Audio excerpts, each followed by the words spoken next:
हाँ जी, हम स्टार्ट करेंगे सिस्टम डिज़ाइन का लेक्चर और ये हम मल्टीपल पार्ट्स के अंदर करेंगे। हम पहली केस स्टडी जो आज डिस्कस करने वाले हैं, वो है यूट्यूब एंड नेटफ्लिक्स की। इसका सिस्टम कैसे डिज़ाइन हम करेंगे। मल्टीपल पार्ट्स का मतलब है पहले हम इसके रिक्वायरमेंट्स को समझेंगे, फिर एपीआई, फिर आर्किटेक्चर एंड फर्दर ऑन। तो एक सिस्टम को डिज़ाइन करने के लिए सबसे इम्पोर्टेंट होती है उसके अंदर functional and non functional requirement. आज हम सिर्फ वही डिस्कस करेंगे। फंक्शनल रिक्वायरमेंट से मतलब है कि सिस्टम क्या करेगा और नॉन फंक्शनल रिक्वायरमेंट से मतलब है वो कैसे करेगा और कितना बढ़िया करेगा। तो अब एक किसी सिस्टम के अंदर यूट्यूब जैसे सिस्टम के अंदर हमारे पास दो एक्टर्स होते हैं, व्यूअर्स जो वीडियोस देखेंगे, और देन हमारे पास क्रिएटर्स होते हैं, और उसके बीच में होगा हमारे प्लेटफॉर्म। अब हमारी जो होंगी F R, functional requirements from a viewer side, क्या क्या हो सकती हैं? Watch video, search for video, subscribe, play, pause, seek, multi device support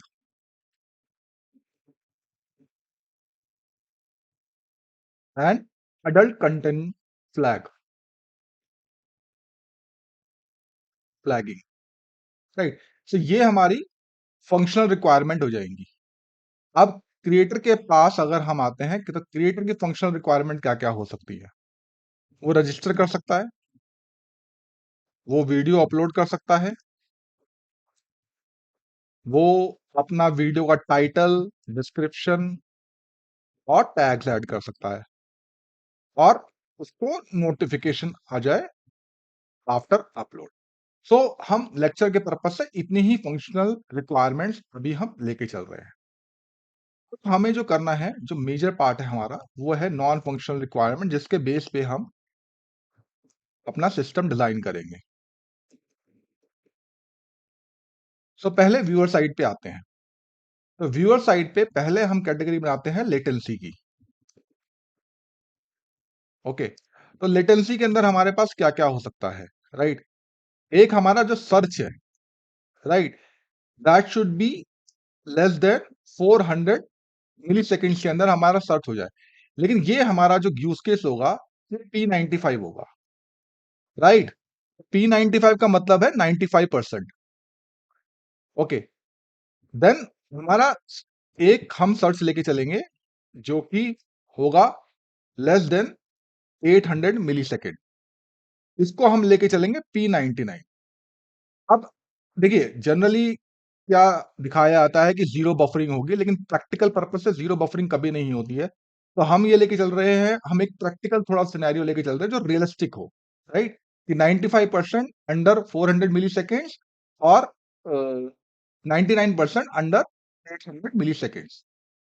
और then video start time, it could be 2 to 3 seconds। It could be 2 to 3 seconds। मतलब basically video को start करने के लिए तो जो शुरू में जो फर्स्ट टाइम होगा वो 2 से 3 सेकंड लगेगा। एंड हम ये रिक्वायरमेंट रख रहे हैं अपनी मिनिमल बफरिंग। अब नो बफरिंग इसलिए नहीं रख रहे क्योंकि नेटवर्क स्पीड क्या नाम है, वेरी करती है। राइट। तो ये हमारी हो गई लेटेंसी की requirement from a viewer side. अब दूसरी कैटेगरी हम लेके चलते हैं स्केलेबिलिटी। स्केलेबिलिटी के लिए हमारे पास क्या होगा? मिलियंस और and millions and specifically billions of concurrent users. Generally millions में होंगे, but we can take billions as well, concurrent users. Then next हम लेके चलेंगे अवेलेबिलिटी। अवेलेबिलिटी हम लेके यहां पे चलेंगे 99.99%। जनरली बोला जाएगा अगेन 6 लाइन्स के लिए, but for practical purpose we will take availability. Availability 99.99%. Then we will take streaming quality, right? This is very very important. ये जो होता है हमारा बहुत इंपॉर्टेंट होता है इवन फॉर इंटरव्यूज. ये है हमारा auto adjust based on network speed. So basically आपके रेजोल्यूशन के अकॉर्डिंग, आपके नेटवर्क स्पीड के अकॉर्डिंग आपका जो वीडियो होगा वो राइट रेजोल्यूशन का ऑटोमेटिकली लोड हो जाएगा. This is one. And last would be consistency. Consistency basically cap theorem की हम बात करें तो यहां पे हम एपी को प्रेफर करेंगे, राइट? और इवेंचुअल कंसिस्टेंसी हम लेके चलेंगे. इवेंचुअल कंसिस्टेंसी यहां पे इसलिए इंपॉर्टेंट है कि हमें ये हमें ये देखना है कि अगर कमेंट्स या लाइक्स थोड़ी लेट भी अगर आ जाते हैं या अपडेट होते हैं या उसमें थोड़ी बहुत इनकंसिस्टेंसी होती है, that is absolutely fine. But viewers के लिए availability will be the most important thing. The priority will be always to watch a content. So this will be a non-functional requirement for now for viewers. Sorry. Now we will go with a non-functional requirement for creators. Okay. So here again we will go with the scalability. Scalability के अंदर हम देखेंगे multiple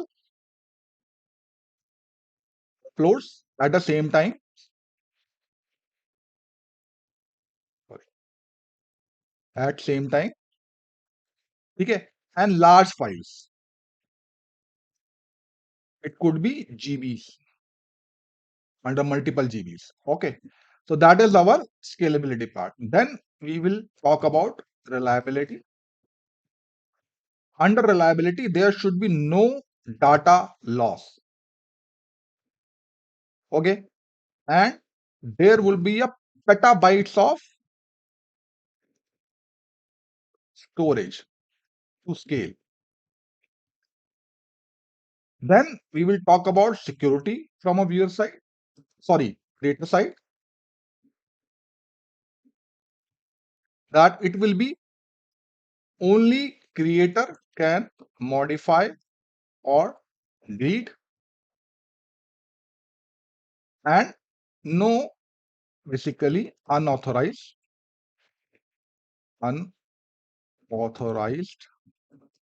yes. That will be a security part.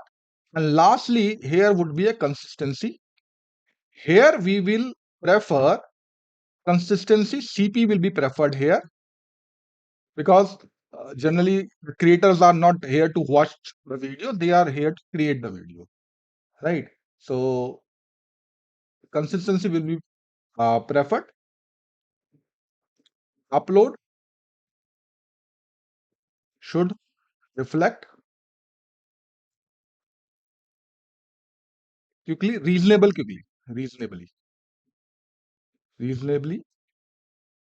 fast. Okay, so I think that is all about this is our functional requirement. So this will give us a foundation for what we have to think while doing a system design of a application like YouTube, Netflix, or a streaming apps.